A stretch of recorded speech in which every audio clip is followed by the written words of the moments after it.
Praise the lord. దేవునికి స్తోత్రాలు. నేను pastor Ratna Maitra from Praise God Ministry. ఈ రోజున యేసయ్య మన కోసం వాగ్దానాన్ని ఏర్పాటు చేశారో ఒకసారి చూద్దాము. మలాకి గ్రంథము 3వ అధ్యాయము 6వ వచనము. యెహోవానైన నేను మార్పులేని వాడను కనుక యాకోబు సంతతి వారైన మీరు లయము కాలేదు. Malachi chapter 3 verse 6. For I am the Lord, I do not change. Therefore you are not consumed, O sons of Jacob. దేవునికి స్తోత్రాలు.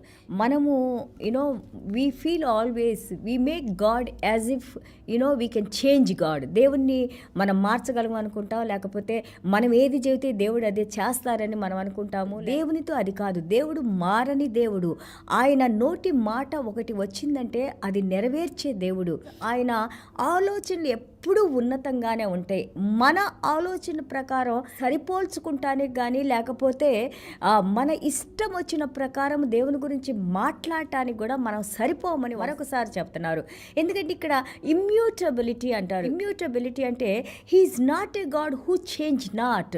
ఎలాంటి పరిస్థితుల్లోనైనా కానీ తన యొక్క స్వరూపాన్ని మార్చుకొని కానీ, లేకపోతే సమయ ప్రభావాన్ని బట్టి మారటం కానీ జరిగే దేవుడు కాదు. దేవాది దేవుడు ఆ రోజున మాట్లాడిన దేవుడు, ఆది కాండము ఆదాము అవ్వతో మాట్లాడిన దేవుడు, ఈ రోజున మనకి రెవల్యూషన్ ప్రకటన గ్రంథంలో మనతో మాట్లాడుతున్న దేవుడు.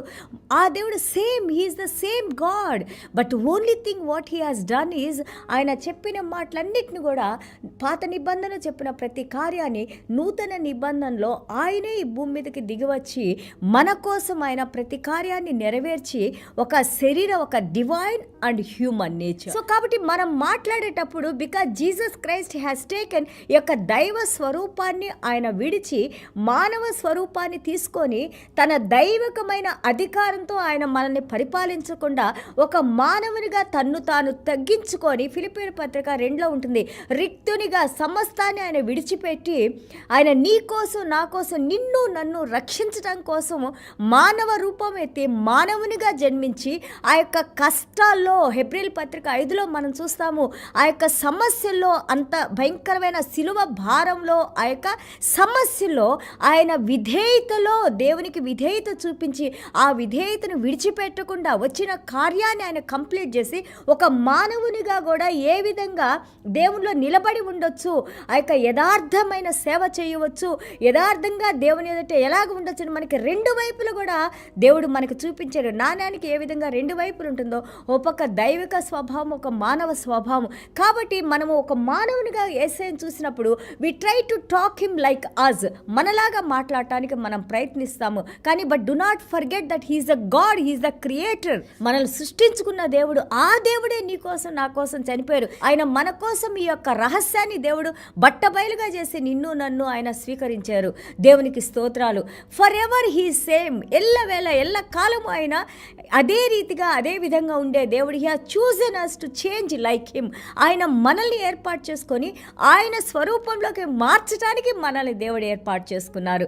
దేవునికి స్తోత్రాలు. అండ్ ఆల్సో చూడండి, ఇక్కడ మలాకి 3:5 వచనం మనం చదివినప్పుడు, తీర్పు తీర్చుటకై నేను మీ యొద్దకు రాగా, God is going to come to justify us, to judge us.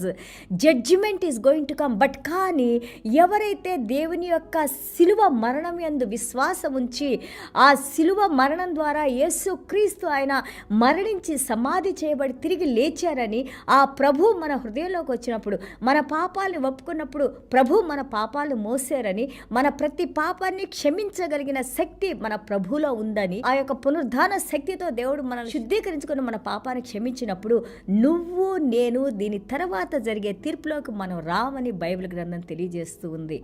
So whoever confesses now, these people are saved now, born again now, and we will not come into the later judgement. This is so important. అందుకే మనకి ఊపిరి ఉన్నప్పుడే దేవుని యొక్క సువార్తను వినినప్పుడు మన హృదయాల్ని కఠినపరచుకోవద్దని మరీ మరీ మరీ మనకి బైబిల్ గ్రంథంలో తెలియజేస్తూ ఉన్నారు. మీ హృదయాలు ఎలాగుండాలి? మెత్తబడే హృదయాలుగా ఉండాలి. కఠినపరచుకోవద్దు, దేవునికి దూరంగా వెళ్ళవద్దు, వేషధారణలో మనం జీవించవద్దు, అవివేకమైన మాటలు మాట్లాడవద్దు, సొంత నీతిలో బ్రతకవద్దు. పరిసయ్యులు శాస్త్రుల కంటే నీ నీతి ఎక్కువగా ఉంటేనే నువ్వు పరలోక రాజ్యంలోకి వస్తావని మన యేసయ్య మనకి తెలియజేస్తూ ఉన్నారు. దేవునికి స్తోత్రాలు. అలాగే ఆయన అంటున్నారు, చూడండి, తీర్పు తీర్చుటకు నేను మీ యొద్దకు రాగా చిల్లంగి వాండ్ర మీదను వ్యభిచారుల మీదను అప్రమాణికుల మీదను నాకు భయపడక వారి కూలి విషయంలో కూలివారిని విధవరాండ్రను తండ్రి లేని వారిని బాధపెట్టి పరదేశులకు అన్యాయం చేయ వారి మీదను దృఢంగా సాక్ష్యం పలుకుదునని సైన్యములకు అధిపతి యెహోవా సెలవిచ్చుచున్నారు. దేవుడు అంటున్నారు, ఎవరైతే అక్రమంగా ఇతన్ని అప్రెస్ చేసి ఇతన్ని కష్టపెట్టి వారిని బాధ పెట్టి ఇతరుల ధనాన్ని దోచుకొని లేకపోతే వారికి రావాల్సిన ఇవ్వకుండా ఎవరైతే అన్యాయంగా ప్రవర్తిస్తారో వ్యభిచారులు, అలాగే మోసం చేసేవారిని, చిల్లంగి వారిని, అబద్ధాలు చెప్పేవారిని, వీరందరికీ కూడా ఒక రోజున నేను తీర్పు తీరుస్తాను, ఎందుకంటే నేను మారని దేవుణ్ణి అని అంటున్నారు. ఇక్కడ దేవుడు అంటున్నారు, I am not the Lord who changes, I will not change, forever I'm same God. ఆ రోజున ఏదైతే పాపాన్ని నేను పాపమని ఖండించానో ఈరోజు కూడా పాపాన్ని పాపమనే ఖండించే దేవుణ్ణి. కానీ ఆ పాపాన్ని క్షమించడానికే మిమ్మల్ని మళ్ళీ తిరిగి నా యొద్దకు తీసుకురావడానికే నేను సిలువలో మరణించాను. ఎవరైతే నా మరణం యందు విశ్వాసం ఉంచుతారో, హృదయంలోకి ప్రభువును ఆహ్వానిస్తారో వారు ఇప్పుడే నీతిమంతులుగా వారు క్షమించబడతారు, అలాగే నీతిమంతులుగా తీర్చబడతారు. వారికి పరలోక రాజ్యంలో స్థానం ఉంది, మళ్ళీ తిరిగి ఆ తీర్పులోకి రారు అని మన యేసయ్య మనకి తెలియజేస్తూ ఉన్నారు. What a wonderful verse is that one. ఎంత అద్భుతమైన మాట కదా. దేవుడు ఈ రోజున మనల్ని కరెక్ట్ చేసుకుంటానికి, మనం యొక్క నరకంలోకి వెళ్లకుండా, అలాగే తీర్పులోకి రాకుండా, రెండవ మరణాన్ని మనం మరణించకుండా దేవుడు ఈ రోజున మనల్ని హెచ్చరిస్తూ, అలాగే బుజ్జగిస్తూ, ఆయన వాక్యాన్ని తెలియజేస్తూ ఇంకా మనకి సమయాన్ని ఇస్తూ ఉన్నారు. దేవునికి స్తోత్రాలు. అలాగే 3:7 చూడండి, యేసయ్య అంటున్నారు, రిటర్న్ టు మీ అన్నప్పుడు ఇక్కడ ప్రజలు అడుగుతున్నారంట, హౌ కెన్ వి రిటర్న్? దీనికి ఆన్సర్ మనకి ప్రకటన గ్రంథం 3:20 మన ప్రభు అయిన యేసయ్య చెప్పారు, ఎలాగ మనం తిరిగి వస్తాము?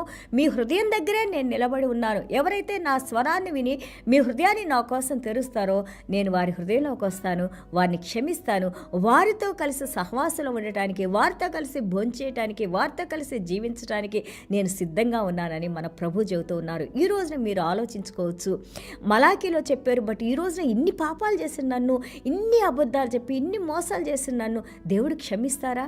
క్షమిస్తాననే దేవుడు ఈ రోజున మనతో మాట్లాడుతున్నారు. నేను ప్రేమించే దేవుడిని, క్షమించే దేవుడిని, మీ మీద కృప చూపించే దేవుడిని, మీకోసం ఇంకా నా చేతుల్ని చాపి మీకోసం రండి అని నేను ఆహ్వానిస్తూ ఉన్నానని యేసయ్య ఈ రోజున మనతో మాట్లాడుతూ ఉన్నారు. జాలి కలిగిన దేవుడు మన దేవుడు, కనికరించే దేవుడు మన దేవుడు, ప్రేమించే దేవుడు మన దేవుడు, ఆశీర్వదించే దేవుడు మన దేవుడు, కృప చూపించే దేవుడు మన దేవుడు, మనల్ని మన హృదయంలో ఉన్న భారాన్ని తీసివేసి మనకి సమాధానాన్ని ఇచ్చే దేవుడు మన దేవుడు, దేవునితో సమాధానపరిచిన దేవుడు మన యేసయ్య. ఆయన శిలువ మరణము. దేవునికి స్తోత్రాలు. చూడండి, గలతీయుల పత్రిక 6:2 అపోస్తలుడైన పౌలు గారు అంటారు, బేర్ వన్ అనదర్స్ బర్డన్స్. అలాగా ఒకరి కష్టాలను ఒకరు పంచుకుంటా ఉండండి. అలా చేయటం వల్ల దేవుని యొక్క ధర్మశాస్త్రాన్ని, క్రీస్తు ధర్మశాస్త్రాన్ని నెరవేర్చిన వారుగా మీరున్నారు అని అంటున్నారు. దేవునికి స్తోత్రాలు. అలాగే గలతీయులు 6:7 మనం చూస్తుంటే, గాడ్ ఈజ్ నాట్ మాక్డ్. దేవుణ్ణి మనము అపహసించేది, లేకపోతే ఏదో టైం పాస్ కోసం దేవుడి దగ్గరికి వచ్చేది, నలుగురు చూస్తున్నారని దేవుని దగ్గరికి వచ్చేది, లేకపోతే లేజీగా ఉందని దేవుని దగ్గరికి వెళ్ళపోవటం, ఇవన్నీ కూడా మనము మన అలవాట్లని, మన ప్రిఫరెన్సెస్ని మార్చుకోవాలని ఈరోజు దేవుడు చెప్తా ఉన్నారు. దేవుని దగ్గరికి వచ్చేటప్పుడు మనం రాజులకు రాజు, ప్రభు దగ్గరికి వస్తున్నామని, ఆయన సర్వానికి సృష్టికర్త అని, ఆయన సన్నిధానాలకి రావడానికి అది మనకు ఆశీర్వాదకరం అనే హృదయంతో మనం రావాలి, ఆయన్ని పూజించాలి, ఆయన సేవించాలి. ఎందుకంటే మారని దేవుడిని, మనల్ని కనికరించే దేవుడిని మనం కలిగి ఉన్నాము.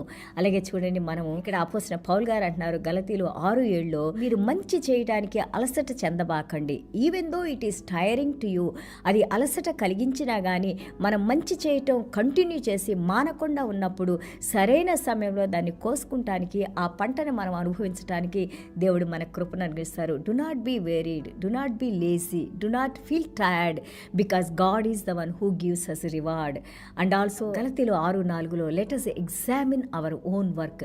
మనం చేసే పనులు ఒక్కసారి మనం పరీక్షించుకుందాము.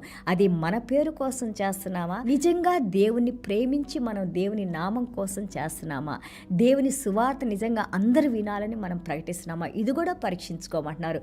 కాబట్టి ఈ రోజున ఇంత అద్భుతంగా మన మీద ఇంకా ప్రేమ చూస్తున్న దేవునికి పాదాలకు స్తుతులు స్తోత్రాలు.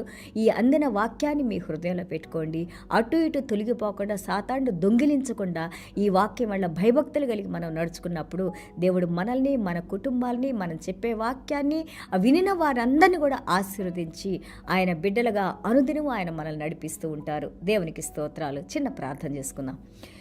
యేసయ్యా, మీకు వందనాలు, స్తోత్రాలైనా. Thank you Jesus for your grace and mercies. అద్భుతమైన వాక్యాలతో తండ్రి ప్రభా మేము ఆనందించడానికి, సంతోషించడానికి, మీలో బలపడటానికి, మీలో స్థిరపడటానికి, మీ శక్తిని పొందటానికి ప్రభా, మీ వెలుగులో నడుచుకుంటానికి మీరు చూపిస్తున్న కృపను బట్టి మీకు వందనాలు, స్తోత్రాలనైనా. అవునైనా మీరు మారని దేవుడు నాయన ప్రభా, మమ్మల్ని ఎంతగానో ప్రేమించి నాయన ప్రభా, ఈ రోజును కూడా నాయన పాపులమైన మేము పడిపోయినప్పుడు నాయన మమ్మల్ని విడిచిపెట్టకుండా నాయన మమ్మల్ని లేవనెత్తి నాయన ఒక మంచి గొర్రెల కాపరగా నాయన మీరు మమ్మల్ని శుద్ధీకరించుకొని నాయన ప్రభా, మాకు కావాల్సిన ప్రతిదీ సప్లై చేస్తూ నాయన, ఎలాంటి వేదన, ఎలాంటి బలహీనతలు మాకు రాకుండా కాపాడుతూ నాయన ప్రభా, ఏ క్షణంలో మాకు ఏది కావాలో ప్రతిదీ మాకు అనుగ్రహిస్తూ నాయన మమ్మల్ని, మా కుటుంబాన్ని దీవిస్తూ నాయన ప్రభా, మంచి ఆరోగ్యాలతో నడిపిస్తున్న దేవా, మీ పాదాలకు స్తుతులు స్తోత్రాలైనా. ఇంకా నాయన మీ వాక్యం వల్ల గౌరవము, భయభక్తులు నాయన.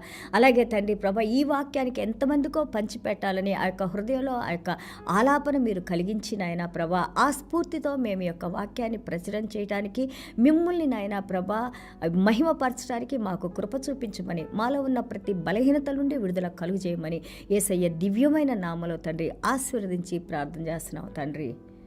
Amen. God bless you all.